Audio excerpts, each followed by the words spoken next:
A very good afternoon to the organizers and distinguished guests and the chairs of the session.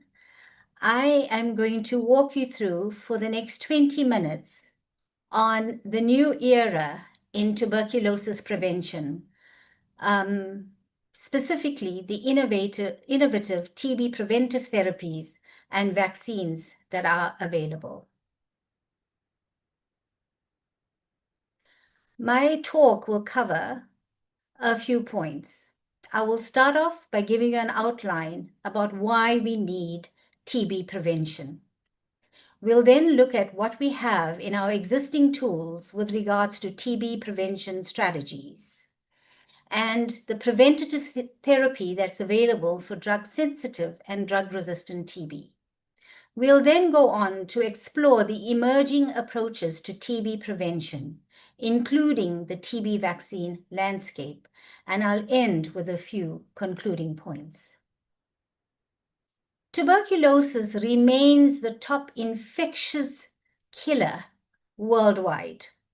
It was usurped for a year or two by COVID-19, but it very quickly resumed its place as the leading cause of death from an infectious agent. Every year, more than 10 million people fall sick and become ill with tuberculosis, and that numbers remain constant, over 10 million since 2021. Over the last 15 years, we've seen a 12% reduction in new TB cases being notified. Each year, approximately 1.2 million deaths occur from tuberculosis. Again, the numbers dying from TB have been well over 1 million, despite effective prevention, treatment, and even cure that's available. We have seen approximately 29% reduction in TB deaths over the last 10 years. Drug-resistant TB is an additional public health crisis, with only 2 out of every 5 individuals diagnosed with drug-resistant TB accessing treatment.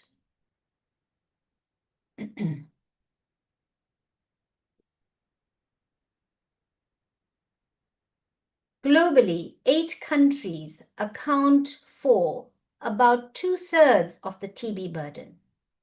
India has the unfortunate privilege of being number 1 in the global burden of TB in the world, harboring 1 in 4 newly diagnosed TB patients in the year 2024, and that status existed even in the years before 2024.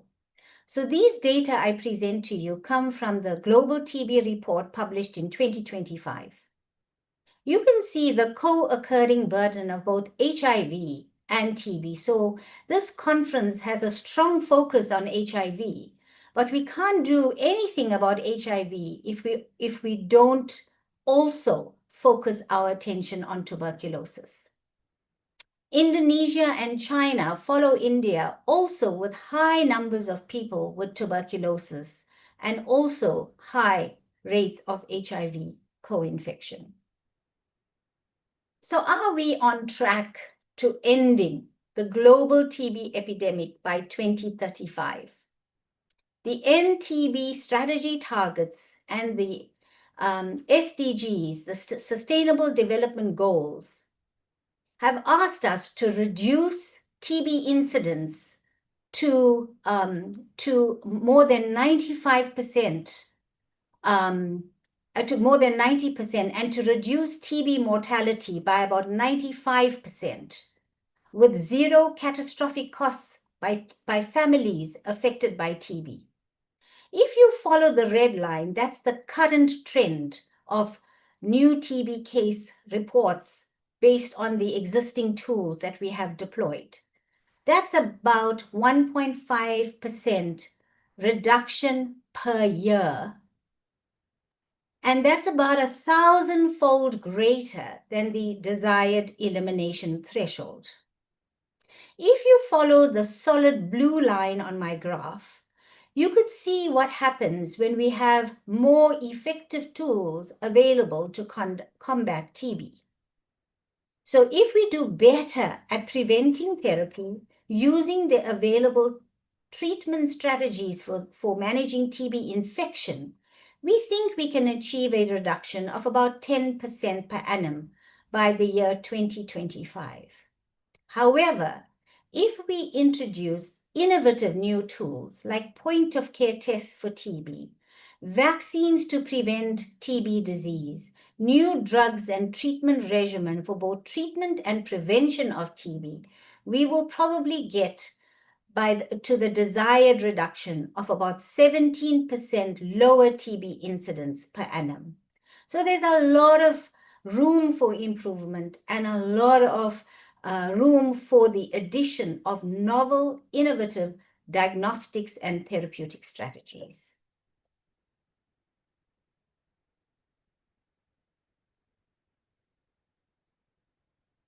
Currently, the WHO recommends a TPT regimen for drug-resistant and drug-susceptible TB. There's various strategies that you could see listed in my table, from 6 months of INH, isoniazid, 3 months of isoniazid and rifapentine, 3 months of isoniazid and rifampicin, 4 months of rifampicin, 1 month of isoniazid and rifapentine, a co-formulated drug that has isoniazid, cotrimoxazole, and vitamin and pyridoxine, which is vitamin B6, and 6 months of levofloxacin specifically for the prevention of household contacts from acquiring drug-resistant TB. Child-friendly rifapentine options are not universally available. So many of these options that I put forward to you is not really available for specific age groups. Among people living with HIV, there are several options that are currently available on this table, and the choice will depend on the ART regimen that the patient is taking, as well as the drug interactions between the rifapentine or the rifampicin with the ART. As you know, rifapentine is a potent inducer of cytochrome P450 in the liver and will wipe out your integrase strand transfer inhibitors by more than 60% of plasma concentration. So we need to look out for the PK studies that will be emerging that tells us that it is safe to co-administer rifapentine with your integrase strand transfer inhibitors, or what the appropriate dosing strategy would be. But of course, among HIV uninfected individuals, there are various options available that both include as well as don't include rifapentine. So what are the novel approaches for TB prevention? I'm presenting this paper because I don't think that we pay enough attention to the outcomes of this clinical trial and how it guides us in terms of programmatic use of TB preventive therapy. So this WHIP-3 TB randomized controlled trial assessed weekly high-dose isoniazid and rifapentine that's given just weekly, once off over 3 months for 1 year in one group, or given annually over 2 years for the second group, compared to daily isoniazid given for 6 months among over 4,000 people living with HIV that came from 3 separate sites in sub-Saharan Africa. The endpoints that the authors were looking for is incidence of active TB over 24 months and the completion rates of tuberculosis preventive therapy. I share 2 graphs that's in front of you. Graph A shows the effects of a single round once off of rifapentine and isoniazid versus a repeat done annually over 2 years. And you can see the incidence of TB was exactly the same. So there was no impact of the repeat in year 2 of isoniazid and rifapentine. Graph B shows you mortality of a single versus a repeat round of 3 months of isoniazid and rifapentine. Again, no difference in mortality between the two groups. So what this basically tells us that repeat annual administration over a 24-month period is not required because the 3 months therapy confers adequate protection to participants. It conferred adequate protection to participants in the trial that lasted over 24 months.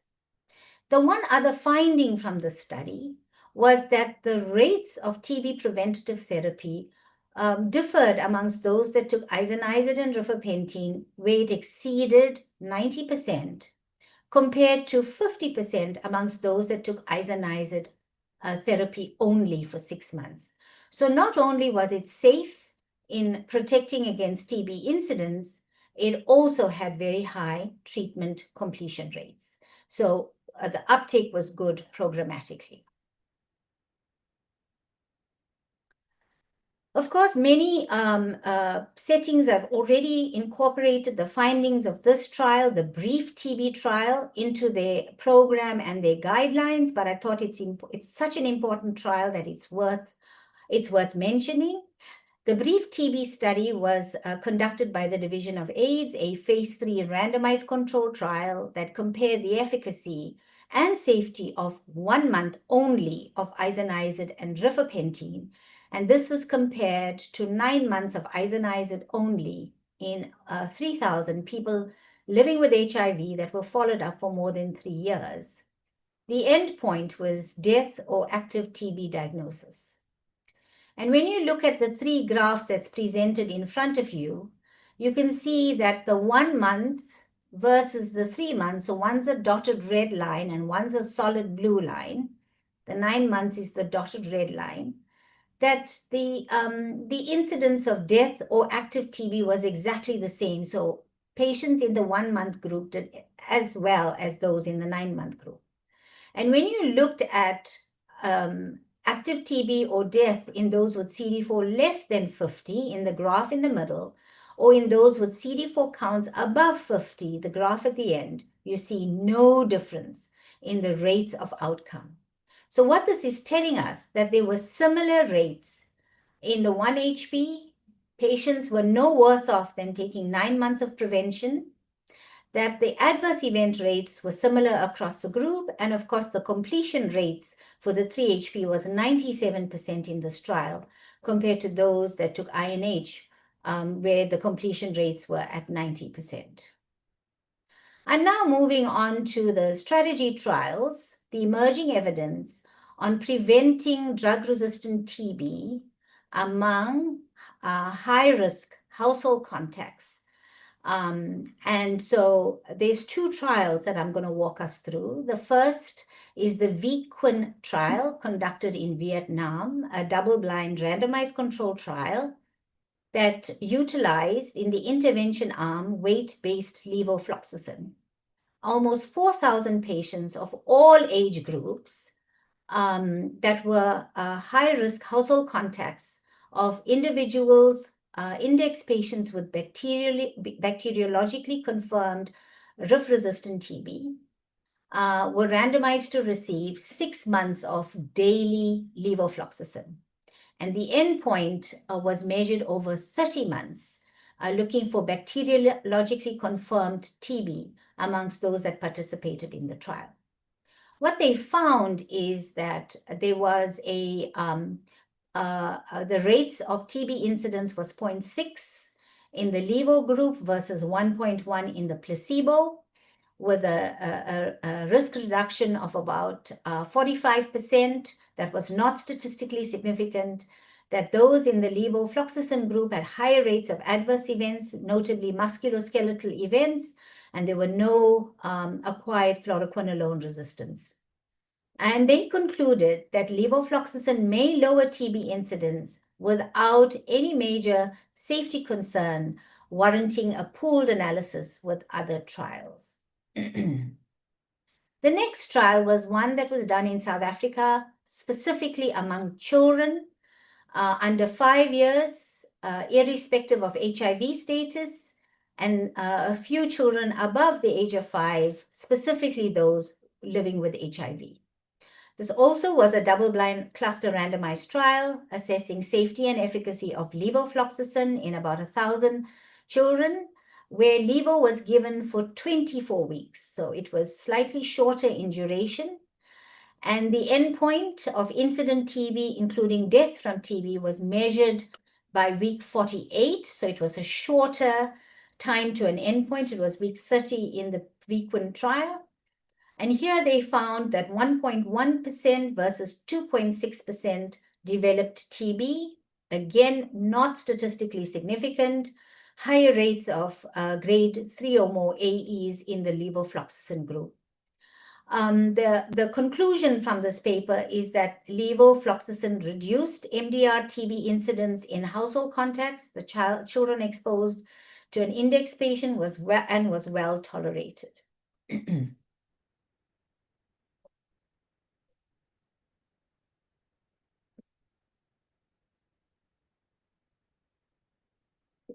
Subsequently, a meta-analysis, which was a planned meta-analysis done in consultation with the Week-1 and TB Champ science, the leaders of both clinical trials, looking at pooled analyses of both patient populations, looking at a confirmed outcome by 54 weeks, so it's a shorter endpoint, and looking at two different statistical methods to pool the data and conduct the analysis on impact on levofloxacin on reducing TB incidence. So they use Cox regression and a Bayesian analysis to make their conclusions. So here about 3,000 household contexts participated in this meta-analysis. Again, levo versus placebo, and they looked at efficacy as well as safety. And what they found was that 6 months of levo reduced TB risk by 60% over a 1-year period, and that it was statistically significant, that there were an increase in adverse events, but not significant. It was mainly musculoskeletal events, and the protection conferred by levofloxacin was restricted only to the 6 months treatment period and didn't really extend in the subsequent 6 months after the treatment period. So that was interesting, unlike the findings we've seen with the brief TB trial. But this data was sufficient for WHO to change guidelines, where now the recommendation from the WHO that came through last year was that levofloxacin is now recommended as a TB prevention therapy for MDR TB contexts, especially children and people living with HIV. And this is a strong recommendation with a moderate certainty of evidence. So many countries have taken up these evidence into their guidelines, and it's now becoming standard of care in various settings. In addition, the additional points that have been made is that preventive therapy is the regimen now can be tailored to the drug resistance profile of the source case. For example, if the index patient has fluoroquinolone resistance, then you would not use fluoroquinolone preventive therapy. And the emphasis is now on getting early susceptibility testing of the index case to guide the management of their contacts.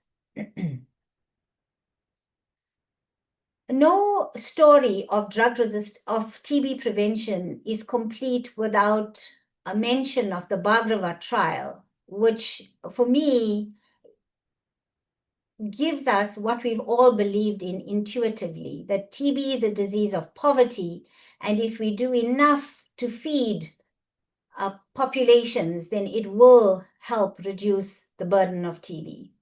So this cluster randomized trial in more than 10,000 household contacts of about 2,800 microbiologically confirmed TB patients was conducted in India, where the intervention group received food rations and micronutrients for 6 months for drug-sensitive TB and for 12 months for drug-resistant TB, with extension under special circumstances. So it was about just over 5,000 in the intervention group and just under 5,000 in the control group, where the primary outcome was new episodes of TB, so all forms of incident TB in the household contacts over the 2 years of follow-up. And they showed a dramatic 40% reduction in all forms of TB in the intervention group. And when they looked specifically at the reduction amongst microbiologically confirmed TB, there was a 48% reduction. And so what it's telling us is that nutritional support for household contacts of index patients significantly reduce TB incidence. That when an index patient has TB, it's telling you about the household vulnerability, and we need to do more for the households that the patient that is exposed to the patient for us to make a significant dent on new TB case notification. The other strategy that also showed enormous potential is this community-wide screening for TB.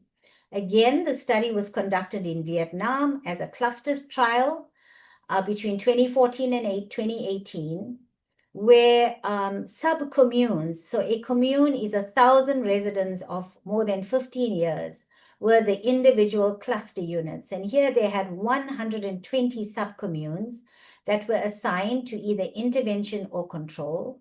The intervention consisted of annual sputum screening using a nucleic acid amplification test every year over 3 years, regardless of the presence of symptoms. And the outcome was the prevalence of microbiologically confirmed TB measured in year 4. And this study showed a 44% reduction in TB prevalence. So they went in every year and measured that community for TB. And in the 4th year, they looked at the prevalence of TB. So in year 4, they found a 44% reduction, and showing that the annual community-wide screening in a TB endemic area was just more effective than passive case detection alone. So, telling us that we need to put in a lot of effort in order to reduce TB incidence and take strategies into the community if we want to make a difference. I'm now going to talk to you about the few TB vaccine candidates that are showing a promise for the prevention of TB disease. There are approximately 8 candidate vaccines that are rapidly progressing in phase 2B and phase 3 clinical trials. The orange studies, the studies in the orange boxes under phase 3 consist of live attenuated mycobacterial whole antigen or MTB, just MTB antigens. The red is the inactivated TB vaccines, and the blue are your protein adjuvanted vaccines, right? So they are the 3 main classes of vaccines that are now progressing into phase 2 and phase 3 clinical trials. 2025 gave us data on 2 landmark studies that paved the way for the future. The first is that the use of BCG revaccination for the prevention of TB infection showed no protective effect. So in a study of 1,800 adolescents that received BCG revaccination to prevent sustained QFT conversion, which is a marker of new TB or sustained TB infection, there was no effect. Basically telling us that BCG revaccination is not, it no longer has a place on any future TB vaccine strategy. The second trial is a trial of the safety and immunogenicity of the M72 AS01E adjuvanted vaccine in people living with HIV specifically. So there were 2 trials published in 2019 that showed the effect in HIV negative patients, where it conferred a 50% efficacy in prevention of progression to TB disease in South Africa and Mozambique. So this trial was very specific around safety and immunogenicity in people living with HIV. And you can see there was about 46%, 46.8 versus 43.5% in terms of adverse events, which means equivalent safety. And if you look at day 57 and day 390, M72 specific CD4 responses, you can see sustained high responses, telling us that there was significant immunogenicity. So it's an acceptable and safe strategy for well-controlled HIV for patients to receive this M72 AS01E vaccine. So, of course, there's a very large 20,000 patient trial that's in year 3 of implementation in 5 countries, where this M72 AS01E is being evaluated. The trial is powered to show efficacy in HIV negative, IGRA positive participants. However, it has included HIV positive and IGRA negative cohorts to show safety and immunogenicity. So if this trial, I think the data is expected in Q3 of 2027, this may be a complete game changer for the prevention of TB disease, irrespective of HIV status or IGRA status. MTB-VAC is live attenuated mycobacterial tuberculosis. Remember, BCG is Mycobacterium bovis, but this is actually Mycobacterium tuberculosis. Trials were done to establish the dose that is safe in adults and the dose that is safe in neonates and infants. And so dose selection has helped pave the way for larger clinical trials in both adolescents and newborns that will assess safety and immunogenicity. And some trials are also assessing efficacy. So these studies will also produce their results in 2027 around the prevention of TB disease, both in HIV-infected as well as HIV-uninfected populations. I will now end with a few concluding points. We've seen from the epidemiologic data that despite all the progress that we've made, TB incidence and mortality is unacceptably high, with the pace of decline insufficient to meet our SDG or NTB strategy targets by 2035. That there are newer, shorter, and more effective prevention regimen for TB, for both drug-susceptible and drug-resistant TB. That innovative strategies, including nutritional interventions and regular community screening, have been effective in reducing TB incidence. That there is a diverse and a broad pipeline of the next generation of TB vaccine candidates, and that they will include patients irrespective of their HIV status or their IGRA status. And that a combination of all of these interventions is necessary to be done at scale for us to be able to meet the NTB goals of a TB-free world. Thank you very much for your attention. Thanks.